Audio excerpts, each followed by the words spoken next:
gangsta, buhay ng gangsta.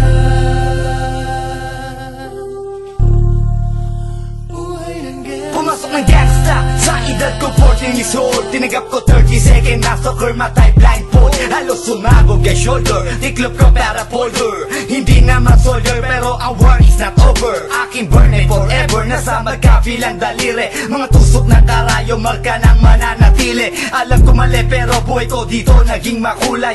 Bala ang alay para sa aming mga kaaway. Ang mawalay sa minamahal, ako'y nakahanda na. May tempo ang kalaban ng edad, ihihito na. Pero teka muna, ito ba'y katotohanan? Mabigat na katanungan, ano ba pinaglalaban? Na dahil ba sagang ang buhay mo'y sa sakripisyo? Kahit alam mo nga hastong makulungan ng nicho. Ang peligro at bata sa buhay namin ay likas. Bawat luwang papatak, bala ang katumbas. Gusto mo ba na sumama sa mundo na magama, na may halong lungkot at saya at may kababala ang pagtubos sa sala ng iba?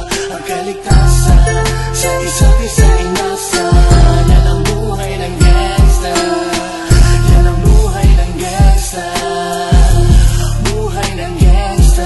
Wala nang takot dahil ultimo ka ba ay limot. Manhid na sa mga bantang, ilang ulit bumuntot. Ganto ang buhay na pinili ko't aking kinamulatan. Burado na sa isip ko na may kinabukas. Nasanay na sa sistema ang tema ng aking buhay. Kampo namin, kalsada at tila gera. Bawat awan, nagmisulang musika. Bawat putok na mamagitan sa pagitan ng alitan na walang pinaglalaban. Paligsahan na wala ni palakpakang masigabo. Binunoy 7 taon bago mahirang at mamuno. Na mag-OG sa tondo at veterano ng Brown. Mula nung 1999 ngayon ay talk of the town. Nagsimula ko bilang homeboy na di mapapagsak.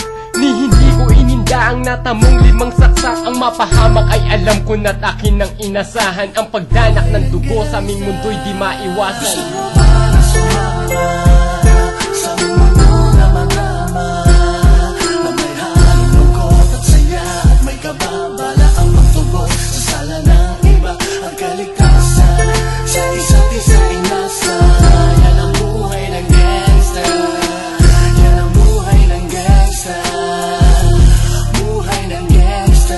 Mula noong 1998, buhay ko dito na ginugol. 12 anyos ang laro sa mga lesbo magpahabol. Naging kakaiba ang pananaw sa kaidaran. Pinangarap na lahat ng gang ay mapang-ibabawan. Habang di na alintana ang mga tao'y lumipas. Tumandang walang tinapos, tila nagsayang ng oras. May mga tropang nangulungan at ibang di na lumutang. May mga nagbuwis ng buhay at naging bayad utang. Ngunit tinuloy ko pa rin ang laban hanggang makilala ang pangalang OG Sacred para mayor ng Manila. Hinawakan ng Corcuera, permanent at tubo. Tunay na ninong ng Velasquez at Rojas sa tundo. Na ipagsabayan sa mga hamon, humantong man sa patayan. At walang tigil na putukan ng gante pag nalagasan. Ngunit isang katanungan ang naglalaro sa isip ko. Ito ba ang buhay na dapat manahin ng panganay ko? Gusto mo ba na sumama